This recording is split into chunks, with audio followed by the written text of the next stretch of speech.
अभी जो डेटा बताने वाला हूँ सुन के शायद कुछ लोगों की नींदें उड़ जाए, लेकिन इस पूरी दुनिया में जितने आत्महत्याएं हो रही है ना, उसमें से 30% सुसाइड सिर्फ और सिर्फ bad relationships, breakups, cheating, rejection, any reason से हो रही है। हम इन चीजों को जितना भी चाहे ठुकरा ले, मानने के लिए रेडी ना रहे कि भाई हम तो सख्त लौंडे, हमारे साथ ये सब कभी नहीं हुआ है, लेकिन हम लोग भी अपने लाइफ में कभी one sided love, crush, relationship, situationship, rejection ऐसी चीजों से गुजर चुके हैं।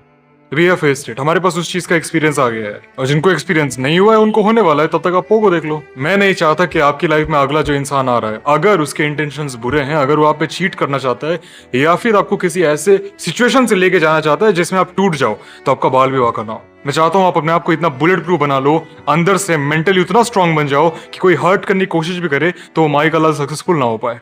शुरू करने से पहले इस चैनल का main goal, main M, main मकसद क्या है? तुम्हारी ग्रोथ, तुम्हारा प्रोग्रेस। उस चीज को लेके सीरियस हो, नीचे एक लाल बटन है। शुरू करते हैं। सबसे पहली बात मैं आपको ये कहना चाहता हूँ कि मेरे भाई एक्सेप्ट कर लो, वो लोग गए आपकी लाइफ से और उनकी लाइफ से भी आप जा चुके हो। आप उनकी नजरों में मर चुके हो। आप कितनी भी कोशिश कर लो या फिर फिल्मी स्टाइल में इस चीज को एज्यूम करने की कोशिश करो कि भाई नहीं, अभी भी चांस है, अभी भी हम दोनों साथ नहीं रह सकते हो। अगर आपको ऐसा लगता है ना, तो वो इंसान आपको छोड़कर ही नहीं जाता, और अगर छोड़ के गया तो गया। वो आप पे चीट करके आपकी मेंटल हेल्थ की धजिया उड़ा देता, 3-4 साल तक डिप्रेशन में डाल देता, आपकी पूरी लाइफ के जो क्रूशियल ईयर्स है, जो शुरुआत के ईयर्स है, वो बर्बाद कर देता। उससे तो बेटर ही है ना। तो वो जब गई या फिर गया, एक्सेप्ट इट, बोलो धन्यवाद। प्रभुदेव आप चले गए हो, दोबारा लौट के मत आना। बात खत्म। आते हैं दूसरे पॉइंट पे, जो है मिस्टेक्स। हम क्या क्या मिस्टेक्स करते हैं उनके जाने के बाद। सबसे बड़ी मिस्टेक, सबसे फर्स्ट मिस्टेक ये कि हम उनके अकाउंट्स को, उनके प्राइवेट चैट्स को, मतलब जो हमारे बीच में हुई होंगी, हम उन्हें स्टॉप करेंगे। हम उनकी गैलरी खोलेंगे और पिक्चर्स देखेंगे। तीसरे अकाउंट से इंस्टाग्राम खोलेंगे और उनके अकाउंट में जाकर उनकी स्टोरीज वगैरह देखेंगे, और हमें उनसे मूव ऑन करना है। मतलब ये किस लेवल का चुदाप है? You are in the middle of the sea, तुम समंदर के बीचों बीच तैर रहे हो। यू आर टेलिंग मी कि तुम भीगोगे नहीं। क्या फूंकते हो आजकल? हम इंसानों का ब्रेन इस तरीके से बनाया गया है कि हमारी आंखों के सामने जो चीज सबसे ज्यादा बार आती है, सबसे ज्यादा दिखती है, वो छप जाती है, वो सपने में आने लगती है। तुम्हें जिस इंसान से मूव ऑन करना है, जिसे अपनी लाइफ से पूरा डिलीट करना है, इरेज करना है, इरेडिकेट करना है, ऑब्लिटरेट करना है, इंसिनरेट करना है, उस इंसान को लेके बैठे हुए हो सामने। क्या है ये? मैं तुम्हें एक सीरियस बात बताता हूं भाई। तुम अगर डिटैचमेंट को लेके, हीलिंग को लेके सीरियस हो, अपने मेंटल हेल्थ की, जिसकी धज्जियां उड़ा के चली गई है वो, या चला गया है वो, उसको ठीक करना चाहते हो, block it, delete it, unfollow it, completely detach करो digitally. Make it impossible for you और for them to contact each other. Impossible कर दो इस काम को। और अब हम आएंगे ब्रह्मास्त्र के ऊपर। लोग एक और गलती करते हैं कि जैसे ये सब हो जाएगा, क्योंकि ये तो स्टेप 1 है, स्टेप 1 और स्टेप 2 आपने फॉलो कर लिया, अब स्टेप 3 में मैक्सिमम लोग फेल कर जाते हैं।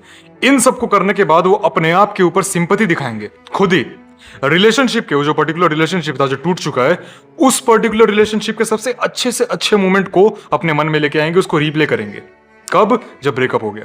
वो ये नहीं देखेंगे उस रिलेशनशिप पे कितनी टॉक्सिसिटी थी, ये नहीं देखेंगे उसके कारण उनकी लाइफ में कितनी ज्यादा रुकावटें आ रही थी, ये नहीं देखेंगे। वो सबसे अच्छे मोमेंट को रिप्ले करेंगे। मतलब एक आइसक्रीम है जिसमें 80% हार्मफुल केमिकल है और 20% क्रीम और नेचुरल एलिमेंट्स हैं, तो तुम उस 20% नेचुरल एलिमेंट को देख के कहोगे अरे भाई साहब क्या हेल्दी आइसक्रीम है, खा लेना चाहिए। No, you got 24 hours in a day, 24 घंटे आपके पास, उनमें से 23 घंटे उनके पिछवाड़े में मत घुसे रहो। काम उठाओ, काम करो, 24 घंटे में अपने दिन को डिवाइड करो। अगर काम नहीं मिल रहा है, लिंक है नीचे, ट्राइब अल्ट्रा ज्वाइन करो। कई 100 लोगों की कम्युनिटी है, साथ बैठ के उखाड़ रहे हैं, साथ काम कर रहे हैं, एक दूसरे को उखाड़ते हुए देख रहे हैं। जो भी सीखना है तुम्हें, ट्रेडिंग सीखनी है, एडवांस ड्रॉप शिपिंग सीखनी है, कंटेंट क्रिएशन सीखना है, इंस्टाग्राम यूट्यूब पे चैनल बनाना है, ग्रोथ चाहिए, कुछ भी, अब सब मिलके वहां पे कर रहे हैं। पूरा सिस्टम वहां बैठा हुआ है। ऐसा कोई बंदा नहीं है वहां पे जो एक बार अंदर आ गया उसके बाद तो सोच रहा है भाई मैं तो फेलियर हूं लाइफ में। हो ही नहीं सकता। लिंक नीचे दिया हुआ है, अपना एक भी और दिन वेस्ट मत करना, काम पर लग जाओ, क्योंकि हमारा ह्यूमन माइंड ऐसा ही है। अगर हम खाली बैठे रहेंगे तो जितनी चुभने वाली चीजें हैं ना, दिमाग सबसे पहले वही सामने लेके आता है। और अभी सबसे ज्यादा क्या चुभ रही है वो। आता हूं चौथे पॉइंट पे, विच इज वेरी इंपॉर्टेंट। गौर से सुनना। ये मूवीज में जो रिवेंज कल्चर दिखाया जाता है ना, कि ठुकरा के मेरा प्यार मेरा इंतकाम देखेगी, कुछ नहीं दिखेगा। चूतिया हो तुम अगर ऐसा सोचते हो तो। 8 बिलियन लोग की आबादी है, कौन देख रहा है तुम्हें? The best revenge is not giving a single fuck. The best revenge is not giving a single shit. Is not giving a single second of your mind, your attention to that person. The best revenge is to control yourself. The best revenge is to evolve. The best revenge is to upgrade, to level up in your life. जिंदगी बहुत छोटी है मेरे भाई। Revenge के चक्कर में ना चुदा मत लो अपनी। और मैं मानता हूं इस बात को, लोग प्यार में सेल्फ रिस्पेक्ट, ईगो, इन सब चीजों को बहुत ज्यादा गिरा देते हैं, है ना, बहुत ज्यादा गिर जाते हैं। एंड इट्स फाइन, क्योंकि प्यार है, सैक्रिफाइस है, एक दूसरे के लिए सबमिटमेंट है, ये ठीक है। लेकिन प्यार था, अब वो गई। जो बची खुची तुम्हारी इज्जत है ना, उसको लपेटो और निकलो वहां से। जाने से पहले एक इंपॉर्टेंट बात बताना चाहूंगा कि अगर उनके लिए 8 बिलियन लोग एग्जिस्ट करते हैं तो तुम्हारे लिए भी 8 बिलियन लोग एग्जिस्ट करते हैं। नीचे लिंक दिया हुआ है, ज्वाइन इट, काम करने पे लग जाओ। Stay strong.